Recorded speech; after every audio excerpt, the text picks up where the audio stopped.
الحمد للہ رب العالمین والصلاة والسلام علی سید الانبیاء والمرسلین سیدنا محمد وعلی آلہ واصحابہ اجمعین، اما بعد۔ حضرات، یہ ربیع الاول کا مہینہ ہے۔ اس میں عام طور سے حضور اکرم صلی اللہ علیہ وسلم کی سیرت مبارکہ پر بیانات سننے اور سنانے کا موقع ملتا ہے۔ اسی مناسبت سے ہم نے ایک موضوع چنا ہے جس کا تعلق حضور صلی اللہ علیہ وسلم سے بھی ہے اور آپ کے بہت ہی مشہور اور بعض جانثار صحابہ سے ہے، جن کے بارے میں حضور اکرم صلی اللہ علیہ وسلم نے کچھ مخصوص باتیں بھی ارشاد فرمائیں، ان پر اعتماد کیا اور ان کو اپنے خاص لوگوں میں شامل فرمایا۔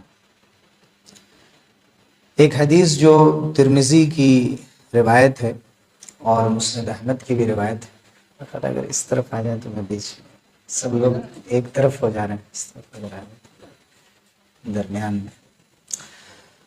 تو اس روایت کے اندر ایک ساتھ رسول اللہ صلی اللہ علیہ وسلم نے 10 لوگوں کے بارے میں بتایا کہ یہ جنتی ہیں۔ اسی اعتبار سے یہ کہا جاتا ہے کہ عشرہ مبشرہ، یعنی 10 ایسے لوگ کہ جن کو جنت کی خوشخبری دی گئی، جنت کی بشارت دی گئی۔ اس کا یہ مطلب نہیں ہے کہ اور صحابہ کے بارے میں رسول اللہ صلی اللہ علیہ وسلم نے جنت کا ذکر نہیں فرمایا یا وہ خدا نخواستہ وہ جنتی نہیں ہیں، لیکن ایک مرتبہ ایک ہی بیٹھک میں ایک ہی روایت کے اندر حضور صلی اللہ علیہ وسلم نے جن 10 صحابہ کا نام لیا، اور وہ اس وجہ سے کہ وہ لوگ اسلام میں سب سے پہلے داخل ہونے والے تھے اور اسلام کے لیے انہوں نے سب سے زیادہ قربانیاں دی تھیں، تو حضور صلی اللہ علیہ وسلم نے فرمایا کہ ابو بکر فی الجنہ وعمر فی الجنہ وعثمان فی الجنہ وعلی فی الجنہ وطلحہ فی الجنہ والزبیر فی الجنہ وعبد الرحمن بن عوف فی الجنہ وسعد فی الجنہ وسعید فی الجنہ وابو عبیدہ بن الجراح فی الجنہ۔ ان 10 لوگوں کا ذکر حضور صلی اللہ علیہ وسلم نے ایک ساتھ فرمایا۔ آپ جانتے ہیں کہ ان میں 4 تو خلفائے راشدین ہیں، حضرت ابوبکر، حضرت عمر، حضرت عثمان اور حضرت علی ابن ابی طالب رضی اللہ عنہ اجمعین، اور ان میں سے ہر ایک کے بارے میں تاریخ کی سیریز میں تفصیل سے گفتگو آ چکی ہے اور بہت کچھ بنیادی معلومات آپ حضرات کو بھی ہے اور معلومات حاصل کرنا آسان بھی ہے خلفائے راشدین کے سلسلے میں۔ لیکن بقیہ جو 6 صحابہ ہیں، حضرت زبیر ابن عوام، حضرت طلحہ ابن عبید اللہ اور حضرت سعد ابن ابی وقاص، حضرت عبد الرحمن بن عوف، حضرت سعید ابن زید اور حضرت سعد ابن ابی وقاص، یہ 6 نام مزید ہمیں یاد بھی کرنے کی ضرورت ہے ان 4 خلفائے راشدین کے ساتھ ساتھ، اور ان کے بارے میں مناسب سمجھوں گا کہ مختصر طور پر آپ کو بتاؤں کہ یہ لوگ کون تھے اور ان کے کیا کارنامے۔ حضرت زبیر ابن عوام رضی اللہ عنہ، جن کو میں 5ویں نمبر پر رکھتا ہوں، 28 سال پہلے، ہجرت سے 28 سال پہلے ان کی پیدائش ہوئی اور 36 ہجری میں، یعنی ہجرت کے 36 سال بعد ان کا انتقال ہوا۔ اگر عیسوی تاریخوں کے اعتبار سے دیکھیں تو 594 میں پیدائش ہوئی تھی اور 656 میں ان کی وفات ہوئی۔ یہ حضور اکرم صلی اللہ علیہ وسلم کی پھوپھی تھی حضرت صفیہ، صحیح لفظ صفیہ ہے، اردو میں صفیہ کہہ دیا جاتا ہے، صفیہ بنت عبد المطلب، یہ ان کے بیٹے ہیں اور بالکل ابتدا میں جن لوگوں نے اسلام قبول کیا ان میں سے ایک ہیں۔ شوہر یہ کس کے ہیں؟ حضرت عائشہ صدیقہ رضی اللہ عنہ کی بہن حضرت اسماء بنت ابی بکر رضی اللہ عنہ کے شوہر۔ ان کے بارے میں ایک خاص بات یاد رکھنے کی ہے کہ حضور صلی اللہ علیہ وسلم نے ان کو حواری کا لقب دیا۔ حواری اصل میں حضرت عیسیٰ علیہ السلام کے صحابہ کا ٹائٹل ہے، جو ان کے ساتھ رہتے تھے، ان کے خاص لوگ، ان کے مخلص، ان کو سورہ صف کے اندر اور سورہ مائدہ میں حواریون اور حواری کہا گیا۔ حضور اکرم صلی اللہ علیہ وسلم نے فرمایا ان لکل نبی حواریً وحواری الزبیر یا حواری امتی الزبیر، ہر نبی کا کوئی نہ کوئی حواری ہوتا ہے، یعنی قریبی صحابی، دوست، مخلص، وفادار۔ میرا کوئی وفادار دوست ہے اور قریبی ہے تو وہ زبیر ہے، جو میری مدد کرنے والے، اللہ کے دین کی مدد کرنے والے اور بہت ہی مخلص انسان۔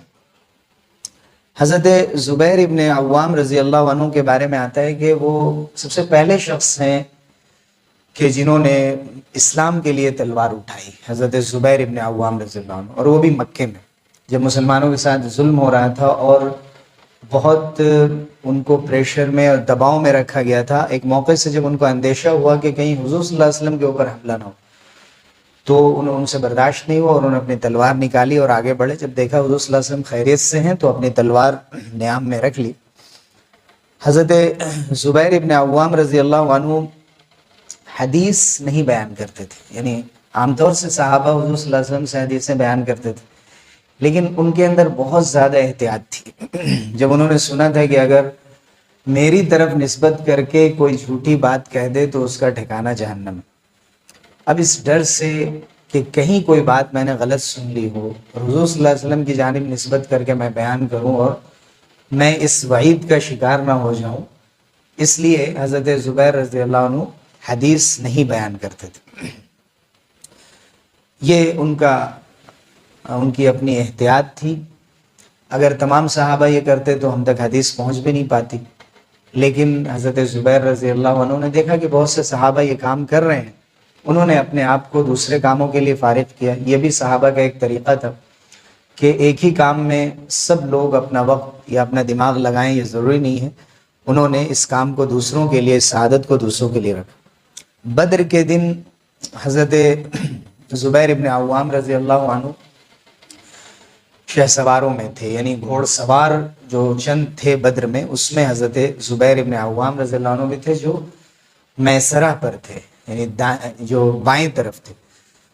اور حضور اکرم صلی اللہ علیہ وسلم نے حضرت زبیر ابن عوام کو نہیں بلکہ ان کو میمنہ پر، میمنہ کے معنی ہوتے ہیں دائیں طرف جو ٹکڑی تھی، جو محاذ تھا، یمین سے میمنہ اس طرف ان کو رکھا تھا، بائیں طرف میسرہ پر حضرت مقداد ابن اسود کو حضور اکرم صلی اللہ علیہ وسلم نے رکھا تھا۔ بدر کے دن حضرت زبیر ابن عوام رضی اللہ عنہ نے زرد رنگ کی، پیلے رنگ کی پگڑی پہنی تھی، امامہ باندھا تھا۔ کہا جاتا ہے کہ فرشتے بھی اسی طرح سے نازل ہوئے تھے، اسی رنگ کے امامے میں۔ یہ بھی حضرت زبیر کی خصوصیات میں شمار کیا گیا۔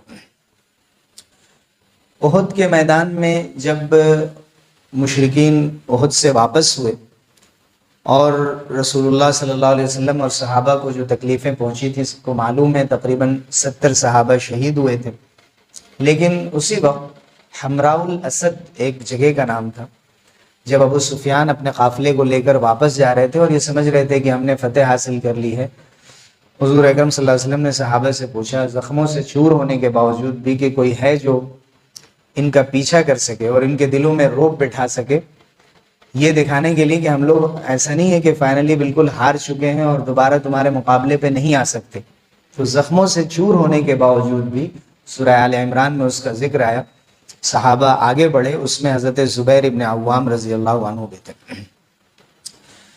حضرت زبیر ابن عوام رضی اللہ عنہ ان 3 صحابہ میں ہیں کہ جو ہر وقت صحابہ کی مدد کے لیے، ان کے دفاع کے لیے، اپنی جان کو خطرے میں ڈال کر ان کی حفاظت کرنے کے لیے تیار رہتے تھے، حضرت حمزہ، حضرت علی اور حضرت زبیر۔ ان کے بیٹے حضرت عروہ ابن زبیر جو حضرت عائشہ رضی اللہ عنہ کے بھانجے بھی ہیں، حضرت عائشہ رضی اللہ عنہ ان کی خالہ ہیں اور بہت ہی محبوب خالہ تھی ان کی، ان سے کافی وہ علم سیکھا کرتے تھے، بہت سی چیزیں انہوں نے سیکھی حضرت عروہ نے اپنی خالہ حضرت عائشہ سے۔ وہ فرماتے ہیں کہ میرے والد حضرت زبیر کے جسم پر تلوار کے 3 نشانات تھے، 3 جگہوں پر گہرے نشانات، ان میں سے ایک ان کی گردن کے اوپر نشان تھا۔ چھوٹے تھے حضرت عروہ کہتے ہیں ان کنت لادخل اصابعی فیہا، کہ میں تو کبھی اپنی انگلیاں اس کے اندر داخل کر دیتا تھا۔ 2 زخم اس میں سے ان کو بدر میں لگے تھے اور ایک یرموک کے میدان میں، یرموک کی جنگ جب حضرت عمر ابن خطاب رضی اللہ عنہ کے زمانے میں ہوئی، اس میں وہ زخم لگا۔ حضرت زبیر رضی اللہ عنہ صحابہ کے بہت سے خاندانوں کی کفالت بھی کرتے تھے. وہ اس طرح کے کئی لوگوں نے حضرت زبیر کو وصیت کی تھی کہ آپ میرے بعد میرے گھر والوں کی حفاظت فرمائیے گا اور یہ کچھ مال ہے جو امانت کے طور پر آپ رکھ لیجیے، جن میں حضرت عثمان، حضرت عبداللہ ابن مسعود اور حضرت عبد الرحمن بن عوف بھی. تو حضرت زبیر جہاں ایک بڑے متقی، پرہیزگار اور احتیاط کرنے والے شخص تھے، جہاں وہ ایک بہت بہادر تھے، وہیں ایک بہت ہی امانت دار تھے کہ لوگوں نے اپنی امانتیں ان کے پاس رکھی تھیں اور اعتماد کیا تھا کہ میرے بعد صحابہ یہ مانتے تھے کہ میرے بچوں پر یہ پورے انصاف اور امانت کے ساتھ خرچ کر سکیں. حضرت زبیر ابن عوام رضی اللہ عنہ یرموک کی جنگ میں بھی شریک ہوئے اور اسی میں شہید ہوئے. سن 36 میں آپ کی شہادت ہوئی. جمعرات کا دن تھا. حضرت زبیر ابن عوام رضی اللہ عنہ کی خصوصیت یہ بھی ہے کہ وہ اس کمیٹی کے اندر بھی تھے جس کمیٹی کو حضرت عمر ابن خطاب رضی اللہ عنہ نے تشکیل دیا تھا تاکہ وہ حضرت عمر کے بعد خلیفہ کا انتخاب کریں. اس میں بھی ان کا نام تھا. چھٹے جو صحابی ہیں حضرت ابوبکر، عمر، عثمان و علی، حضرت زبیر رضی اللہ عنہ کے بعد وہ ہیں حضرت طلحہ ابن عبید اللہ. ان کی پیدائش ہوئی ہے ہجرت سے 28 سال پہلے اور ان کی وفات ہوئی ہے سن 36 میں، بالکل جیسے حضرت زبیر کی جس سال ہوئی 594 اور 656 تقریباً وہی سال ان دونوں کے. حضرت طلحہ بھی بالکل ابتدا میں اسلام لانے والوں میں ہیں، سابقین اولین میں. اکثر غزوات میں اور جنگوں میں حضور صلی اللہ علیہ وسلم کے ساتھ شریک رہے، صرف بدر میں موجود نہیں تھے. اس لیے کہ بدر میں جس وقت بدر کی جنگ ہو رہی تھی حضرت طلحہ ابن عبید اللہ اس وقت شام میں تھے اور وہ خصوصی کارروائی کے لیے بھیجے گئے تھے، یہ اور حضرت سعید ابن زید. اس لیے وہ بدر میں موجود نہیں تھے اور اس کا انہیں بہت افسوس بھی تھا. احد کا جب موقع آیا تو یہ چاہتے تھے کہ بدر میں چونکہ میں نہیں تھا تو میں آگے بڑھ کر لڑوں، اور اپنے آپ کو انہوں نے ڈھال بنا دیا تھا. حضور صلی اللہ علیہ وسلم پر جو بھی وار ہوتا تھا اور کوشش کی جاتی تھی حملے کی، اس کو حضرت طلحہ اپنے اوپر روکتے تھے. حضور صلی اللہ علیہ وسلم سے چند حدیثیں آپ نے روایت کی. حضرت زبیر کے ساتھ ساتھ حضرت طلحہ بھی ان 6 لوگوں میں شامل تھے جو حضرت عمر رضی اللہ عنہ کی کمیٹی تھی اپنے بعد خلیفہ کے انتخاب کے لیے. حضرت طلحہ کی ایک خاص خصوصیت یہ بھی ہے کہ بہت سخی تھے، اسی لیے ان کو طلحۃ الخیر اور طلحۃ الفیاض بھی کہا جاتا ہے. یعنی وہ طلحہ کہ جن کے نام سے خیر جڑا ہوا ہے، جن کے نام سے فیاضی اور سخاوت جڑی ہوئی.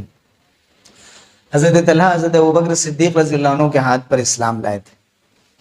نوفل بن خویلد ایک شخص تھا جو حضرت ابوبکر کو اور طلحہ بن عبید اللہ کو ایک رسی میں باندھتا تھا. شروع جو لوگ اسلام لانے والے تھے اور جن کو بہت سزائیں دی جاتی تھیں طرح طرح سے، اور بنو تیم سے ان کا تعلق تھا. بنو تیم کے اندر اتنی طاقت نہیں تھی کہ روک سکے. ان دونوں کو ایک ہی ساتھ باندھتا تھا. اسی لیے حضرت ابوبکر اور حضرت طلحہ کو القرینان کہا جاتا ہے، یعنی اسلام کے لیے تکلیفیں اٹھانے میں بالکل ساتھ ساتھ رہنے والے 2 دوست. حضرت طلحہ ابن عبید اللہ رضی اللہ عنہ کے ہاتھ احد میں بالکل شل ہو گئے تھے، بیکار ہو گئے تھے. صرف اپنے پیروں سے وہ کام لیا کرتے تھے.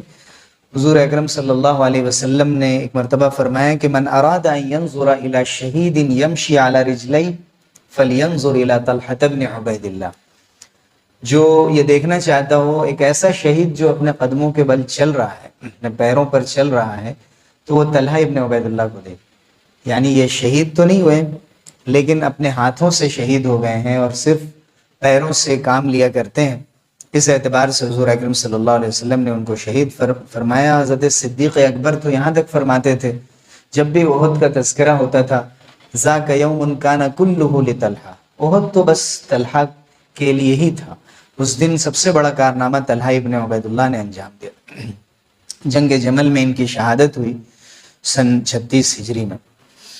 7ویں نمبر پہ حضرت عبد الرحمن ابن عوف رضی اللہ عنہ، اس کے بعد 3 اور ہیں. 43 ہجرت سے 43 سال پہلے حضرت عبد الرحمن بن عوف کی ولادت ہوئی. 32 ہجری میں آپ کی وفات ہوئی. عیسوی اعتبار سے 580 اور 656 580 میں پیدائش اور 656 میں آپ کا انتقال ہو۔ حضرت عبد الرحمن ابن عوف بھی قریش سے تعلق رکھتے تھے، بنی زہرہ سے ان کا تعلق تھا۔ جاہلیت میں ان کا نام عبد عمرو یا عبد الکعبہ تھا۔ حضور صلی اللہ علیہ وسلم نے فرمایا کہ عبد الکعبہ یہ نام صحیح نہیں، کعبے کا غلام، تو حضور نے ان کا نام عبد الرحمن رکھ دیا۔ یہ بھی ان 10 لوگوں میں ہیں کہ جن کے لیے جنت کی خوشخبری ایک ساتھ دی گئی تھی، اور ان 8 لوگوں میں ہیں جو سب سے پہلے اسلام لانے والے، اور ان لوگوں میں ہیں جنہوں نے 2 ہجرتیں کی، جیسے حضرت عثمان رضی اللہ عنہ نے بھی حبشہ کی، ایتھوپیا کی بھی ہجرت کی اور مدینے کی بھی ہجرت، تو حضرت عبد الرحمن بن عوف نے بھی حبشہ کی بھی ہجرت کی تھی اور مدینے کی بھی ہجرت۔ جب مدینے آئے تھے اور رسول اللہ صلی اللہ علیہ وسلم نے برادرہڈ قائم کی تھی، مواخات کی تھی، بھائی بھائی بنایا تھا، تو ان کے اور سعد بن ربی کے درمیان بھائی چارے کا رشتہ قائم فرمایا تھا۔ بدر میں اور دوسری جنگوں میں شریک رہے۔ سب لوگ جانتے ہیں کہ حضرت عبد الرحمن بن عوف مشہور ہے اپنے اس واقعے کے لیے کہ جب حضور کے پاس آئے اور آپ نے کوئی نشان ان کے ہاتھ پہ دیکھا تو کہا یہ کیا ہے؟ تو انہوں نے کہا کہ میں نے نکاح کیا ہے۔ تو گویا کہ حضور صلی اللہ علیہ وسلم بہت سے نکاح میں شریک نہیں ہوتے تھے، یا اتنا اہم نہیں سمجھا جاتا تھا کہ تمام شادیوں کے لیے حضور صلی اللہ علیہ وسلم کو زحمت دی جائے اور تکلیف دی جائے، اور حضرت عبد الرحمن بن عوف کی سادگی بھی اس سے معلوم ہوتی ہے۔ جبکہ آج لوگ کہتے ہیں کہ بھئی اسراف یا فضول خرچی تو اپنے اپنے اعتبار سے ہوتی ہے، اگر کسی کو اللہ تعالیٰ نے بہت دیا ہے تو کم سے کم کچھ تو اظہار ہونا چاہیے، لیکن حضرت عبد الرحمن بن عوف حضرت عثمان کے ساتھ بہت ہی مالدار صحابہ میں شمار ہوتے ہیں، بلکہ عشرہ مبشرہ میں حضرت طلحہ، حضرت زبیر، یہ بھی ماشاءاللہ بہت مالدار صحابہ میں شمار ہیں، حضرت ابوبکر صدیق رضی اللہ عنہ۔ تو حضرت عبد الرحمن بن عوف معلوم ہے کہ بہت ہی داتا اور سخی قسم کے انسان تھے۔ حضرت امام زہری جو حدیث کے بڑے عالم ہیں، وہ کہتے ہیں کہ اسلام کی مدد کے لیے انہوں نے اپنا مال وقف کر رکھا تھا حضرت عثمان کے ساتھ ساتھ۔ حضرت عثمان رضی اللہ عنہ کے کارنامے اس سلسلے میں اتنے مشہور ہیں، ان میں سے ایک صرف یہ کہ انہوں نے روما کا جو کنواں وقف کر دیا تھا، بئر روما، اس وقت حضور نے ان کو دعا دی۔ پھر تبوک کے وقت جب مسلمانوں کے پاس کچھ نہیں تھا تو 1000 دینار لے کر آ گئے تھے حضور صلی اللہ علیہ وسلم کے پاس۔ حضور صلی اللہ علیہ وسلم ہاتھ میں لے کر بار بار الٹ پلٹ کر دیکھتے تھے، اتنا مال لے کر آ گئے تھے۔ کہتے تھے ما ضر عثمان ما عمل بعد اليوم، آج کے بعد عثمان کچھ بھی کریں کوئی پکڑ نہیں۔ یعنی انتہائی نازک گھڑی میں اسلام کی انہوں نے مسلمانوں کی مدد کی تھی۔ ویسے حضرت عبد الرحمن بن عوف، امام زہری کہتے ہیں کہ 4000 درہم پہلے دیا، پھر انہوں نے 40,000 درہم دیے، پھر تقریباً 40,000 دینار دیے۔ درہم چاندی کا سکہ ہوتا تھا، دینار سونے کا سکہ ہوتا تھا۔ اللہ کے راستے میں انہوں نے 500 گھوڑے وقف کیے، 500 اونٹ اللہ کے راستے میں لگائے، اور یہ تاجر تھے۔ یعنی یہ تمام حضرات وہ تھے کہ تجارت سے ان کے مال میں برکت ہوئی تھی، اس سے تجارت کی اہمیت بھی معلوم ہوتی۔ جب وفات کا وقت آیا تو حضرت عبد الرحمن بن عوف نے یہ فرمایا کہ بدر میں سے جو لوگ بھی بچے، دیکھا گیا تقریباً 100 لوگ، بدر میں 313 لوگ تھے، تو تقریباً 100 صحابہ ابھی موجود تھے حضرت عبد الرحمن بن عوف کی وفات کے وقت۔ تو انہوں نے یہ فرمایا کہ ہر صحابی کو 400 دینار دیے جائیں، یعنی 400 سونے کے سکے دیے جائیں۔ حتیٰ کہ حضرت عثمان اور حضرت علی رضی اللہ عنہ نے بھی اس کو قبول کیا تھا۔ حضرت عبد الرحمن بن عوف کا جو یہ ہدیہ تھا انہوں نے بھی قبول کیا تھا، کیونکہ وہ بھی بدری صحابہ۔ امہات المومنین میں سے حضور اکرم صلی اللہ علیہ وسلم کی پاک بیویوں کے لیے بھی انہوں نے وصیت کی تھی، ایک بڑا مال ان کے نام بھی وقف کیا تھا۔ حضرت عائشہ فرماتی تھی سقاہ اللہ من السلسبیل، اللہ تعالیٰ ان کو سلسبیل کے چشمے سے پانی پلائے۔ غلاموں کو آزاد کرنے کا تو کوئی حساب ہی نہیں، ہزاروں غلام انہوں نے آزاد کیے۔ ان سب کے باوجود وہ فتویٰ بھی دیتے تھے۔ حضرت عبد الرحمن بن عوف ایک طرف اتنے بڑے تاجر، اتنے بڑے سخی اور مالدار انسان، لیکن حضور صلی اللہ علیہ وسلم کے رہتے ہوئے جو چند صحابہ فتویٰ دیا کرتے تھے، حضرت ابوبکر و عمر وغیرہ، حضرت علی، حضرت عثمان، ان میں حضرت عبد الرحمن بن عوف بھی تھے۔ اس سے ان کی یہ اہمیت بھی معلوم ہوتی ہے کہ علم میں ان کا کیا مقام تھا، اور سن 36 میں ان کی وفات ہوئی۔ یہ بھی ان لوگوں میں شامل تھے جو کمیٹی حضرت عمر ابن خطاب رضی اللہ عنہ نے اپنی وفات سے پہلے بنائی تھی کہ خلیفہ چنا جائے، لیکن اس معاملے میں ان کا ایک خاص وصف ہے، خاص خوبی، کہ انہوں نے اپنے آپ کو بیچ میں سے ہٹا لیا تھا کہ بھئی آپ 6 لوگ مشورہ کر کے جو انہی میں سے چننے والے ہیں کسی کو، تو میں سب سے پہلے دستبردار ہوتا ہوں، وڈرا ہوتا ہوں، میرا نام ہرگز نہ لیا جائے۔ اور حضرت عبد الرحمن بن عوف اگر چاہتے تو اپنا نام ہٹا کر اپنے انتہائی قریبی رشتہ دار اور اپنے چچا زاد بھائی حضرت سعد ابن ابی وقاص کا نام لے سکتے تھے اور وہ بھی اس کمیٹی کے اندر تھے، لیکن حضرت عبد الرحمن بن عوف نے ان کا بھی نام نہیں لیا۔ بالآخر حضرت عثمان رضی اللہ عنہ کے نام پر اتفاق۔ اس سے حضرت عبد الرحمن بن عوف کی ایک نئی خصوصیت ہمیں معلوم ہوئی کہ ایک ایسے وقت میں کہ اگر ذرا سا بھی وہ اشارہ دے دیتے تو انہی کو خلیفہ بنا دیا جاتا، یا کم سے کم اپنے بالکل قریبی عزیز کو بنا دیتے۔ لیکن صحابہ نے عجیب عجیب نمونے چھوڑے ہیں۔ ایک بہت ہی مخصوص 6 لوگوں کی کمیٹی میں بھی اور موقع تھا 2 لوگوں کے بننے کا، لیکن اپنے نام یہ اعزاز نہیں رکھا، اپنے آپ کو بالکل کنارے کر لیں، مجھے چھوڑ کر باقی آپ لوگ جس کو چاہ رہے۔ اور اسی سلسلے میں آگے حضرت سعید ابن زید رضی اللہ عنہ کا بھی نام آ رہا، وہ بھی عشر مبشرہ میں، ان کے بارے میں بھی ایک بات ذکر کر دوں کہ حضرت عمر رضی اللہ عنہ نے جب یہ کمیٹی بنائی تھی تو ایک تو اپنے بیٹے عبداللہ ابن عمر کا نام اس میں نہیں رکھا تھا، حالانکہ وہ اس کی لیاقت رکھتے تھے، ان کے اندر یہ خصوصیت تھی اور بہت ہی پاک باز عبادت گزار اور بڑے درجے کے عالم تھے، ان کا نام نہیں رکھا تھا۔ اور سعید ابن زید جو عشرہ مبشرہ میں سے ہیں، اور عشرہ مبشرہ میں سے تقریباً اس میں 6 لوگ موجود تھے، لیکن سعید ابن زید یعنی حضرت عمر کو ہٹا دیں تو 5 لوگ موجود تھے۔ حضرت سعید ابن زید کا نام حضرت عمر نے کیوں نہیں رکھا؟ چونکہ سعید ابن زید حضرت عمر رضی اللہ عنہ کے بہنوئی بھی تھے اور ان کے سالے بھی ہوتے تھے اور چچا زاد بھائی بھی تھے، تو انہوں نے سوچا کہ اگر میں اپنے بہنوئی کو اس میں رکھوں گا، جو حضرت عمر کے اسلام لانے کا سبب بنے تھے، جو بہنوئی تلاوت کر رہے تھے، وہ حضرت سعید ابن زید، تو حضرت عمر رضی اللہ عنہ نے ان کا نام نہیں رکھا تہمت سے بچنے کے لیے کہ کل کو یہ نہ کہا جائے کہ اپنے لوگوں کو شامل کر کے اور اپنے لوگوں کو بنانے کی کوشش کی۔ حضرت عبد الرحمن ابن عوف رضی اللہ عنہ کے بعد حضرت 8ویں نمبر پر حضرت سعید ابن زید ہیں، ان کے بارے میں 2-3 باتیں آ چکی ہیں۔ 22 ہجرت سے پہلے یعنی 22 قبل ہجرت سے 22 سال پہلے ان کی ولادت ہوئی، 51 ہجری میں ان کی وفات ہوئی، عیسوی اعتبار سے سن 600 میں ان کی پیدائش ہوئی اور 671 میں ان کی وفات ہوئی۔ حضرت سعید ابن زید رضی اللہ عنہ کے بالکل ابتدا میں اسلام لانے والوں میں حضور صلی اللہ علیہ وسلم کے ساتھ اکثر جنگوں میں شریک رہے۔ دمشق کی فتح جو بہت اہم فتح تھی، شام کی جو دارالحکومت تھا، اس میں بھی شامل تھے۔ حضرت ابو عبیدہ بن جراح رضی اللہ عنہ نے بعد میں حضرت سعید کو دمشق کا گورنر بنا دیا تھا اور یہ پہلے شخص تھے جو دمشق کے گورنر بنے۔ حضرت سعید ابن زید کے بارے میں آ چکا ہے کہ حضرت طلحہ کے ساتھ یہ بدر کے موقع سے شام میں تھے، اس لیے بدر میں شریک نہیں ہو سکے تھے۔ حضرت سعید ابن زید نے اس وقت اسلام قبول کیا تھا جب حضور صلی اللہ علیہ وسلم ابھی دار ارقم میں بھی آپ نے جانا شروع نہیں کیا تھا، جو بالکل ابتدا میں۔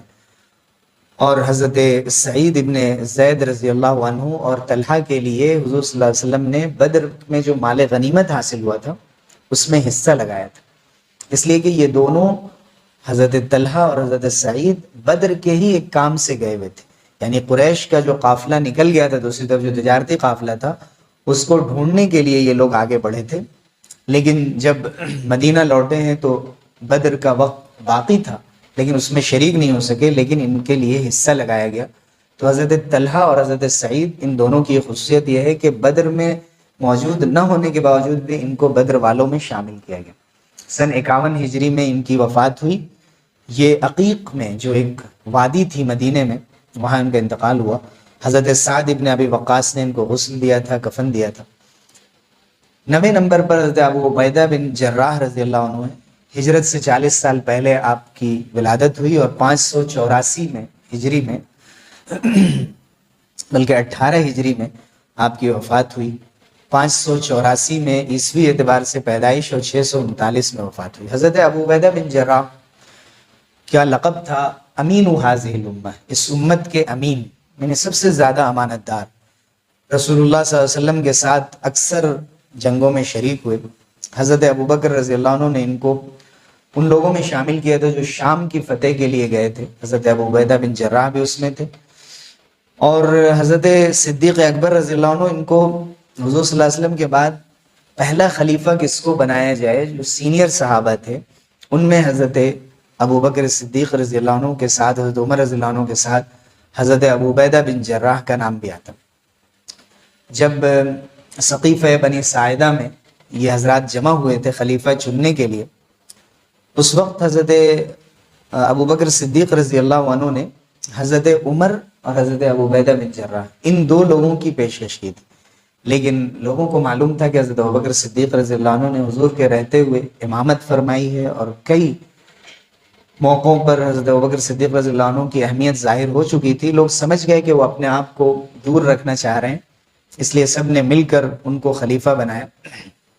لیکن حضرت ابو عبیدہ بن جراح کی ان کی عظمت اور ان کی شان کے لیے بہت بڑی بات ہے کہ حضور صلی اللہ علیہ وسلم کے بعد جو پہلا خلیفہ چنا جانا تھا، اس میں جہاں حضرت عمر رضی اللہ عنہ کا نام آ رہا تھا اور حضرت ابوبکر صدیق رضی اللہ عنہ کو تو چنا ہی گیا، وہاں حضرت ابو عبیدہ بن جراح کا بھی نام تھا، جیسے بعض لوگوں نے حضرت علی رضی اللہ عنہ کا بھی نام دیا تھا۔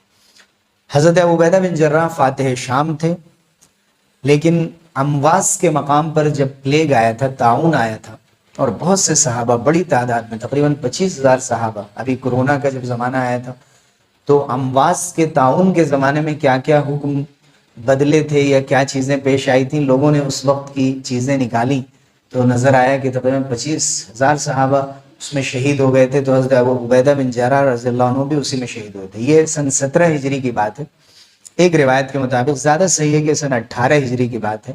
اب یہ علاقہ جارڈن میں پڑتا ہے اور وہیں حضرت ابو عبیدہ بن جراح رضی اللہ عنہ مدفون ہے۔ آخری صحابی جو عشرہ مبشرہ میں ہیں حضرت سعد ابن ابی وقاص رضی اللہ عنہ، 23 ہجرت سے 23 سال پہلے آپ کی پیدائش ہوئی اور 55 ہجری میں آپ کی وفات ہوئی، یعنی 595 اور 674 عیسوی ولادت اور وفات کا سال ہے۔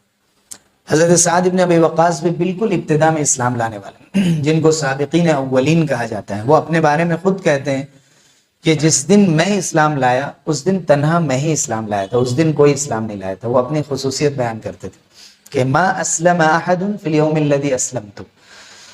حضرت ابوبکر صدیق رضی اللہ عنہ کی دعوت پر ہی یہ بھی اسلام لائے تھے، اور اس وقت تک صرف 6 لوگ اسلام لائے تھے۔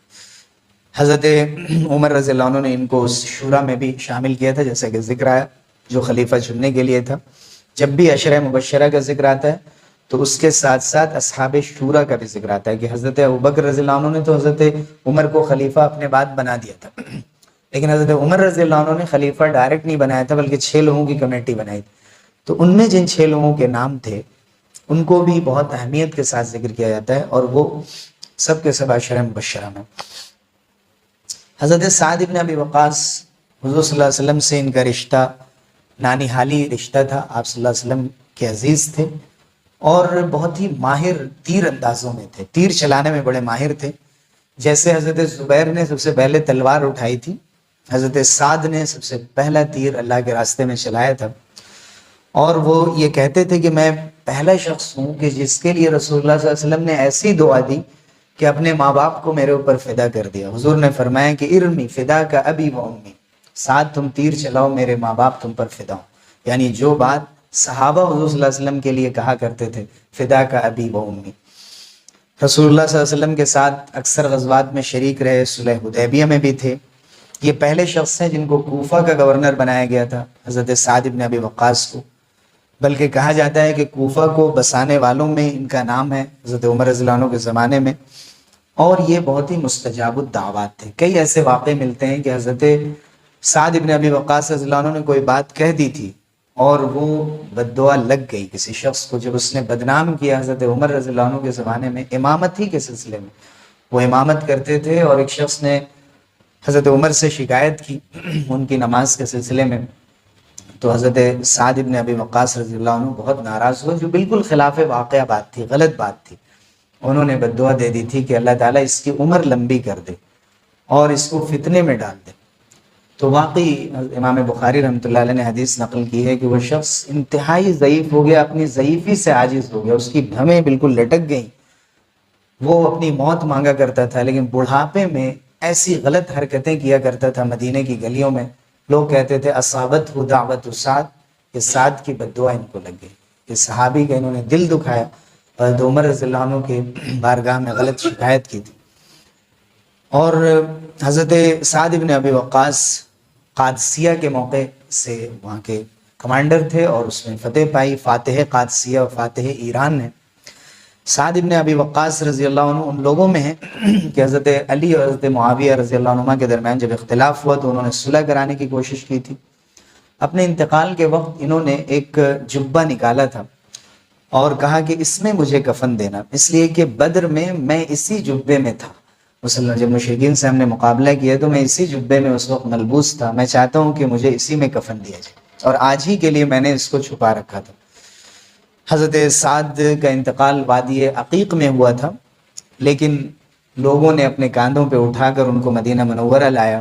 مروان نے ان کی نماز جنازہ پڑھائی تھی اور امہات المومنین بھی ان کے جنازے میں شامل تھے. حضرت سعد کا انتقال سن 55 ہجری میں ہوا تھا. بقیع میں ان کی تدفین ہوئی. تقریباً 80 سال سے زیادہ ان کی عمر ہو چکی تھی. عشرہ مبشرہ میں سب سے اخیر میں انہی کی وفات ہوئی، اس لیے ہم نے سب سے اخیر میں ان کو ذکر کیا. تو عشرہ مبشرہ وہ لوگ ہیں کہ جن کے بارے میں حضور صلی اللہ علیہ وسلم نے ایک ساتھ ایک روایت میں جنت کی خوشخبری دی تھی، اور یہ بالکل ابتدا میں اسلام لانے والوں میں سے ہیں. اور ان میں سے زیادہ تر لوگ وہ ہیں جن کو حضرت عمر رضی اللہ عنہ نے اپنی کمیٹی کے اندر رکھا تھا، جو خلیفہ کو منتخب کرنے کے لیے بنائی گئی تھی. اور اس کے ساتھ ساتھ یہ بات بھی یاد رکھنے کی ہے کہ حضرت ابو بکر و عمر عثمان و علی اور طلحہ اور زبیر اور سعید بن زید اور عبد الرحمن بن عوف اور سعد بن ابی وقاص اور ابو عبیدہ بن جراح، یہ جو 10 ہیں، ایسا نہیں ہے کہ ان کے علاوہ حضور صلی اللہ علیہ وسلم نے کبھی کسی کے لیے نہیں کہا کہ تمہارے لیے بھی جنت ہے یا تم جنت میں جاؤ گے. ایسے تمام صحابہ جنتی ہیں، لیکن آپ صلی اللہ علیہ وسلم کی زبان سے اور بھی بہت سے صحابہ کے لیے یہ بات نکلی کہ تم جنتی ہو یا تم جنت میں جاؤ گے. ان کو خصوصیت سب سے پہلے اسلام لانے والوں کے اعتبار سے ہے. اسلام اور مسلمانوں کا زیادہ سے زیادہ تعاون کرنے کی وجہ سے، بے شمار کارناموں کی وجہ سے، علم، بہادری، سخاوت، یہ تینوں خصوصیتیں انہوں نے اپنی شخصیتوں میں جمع کر لی تھیں.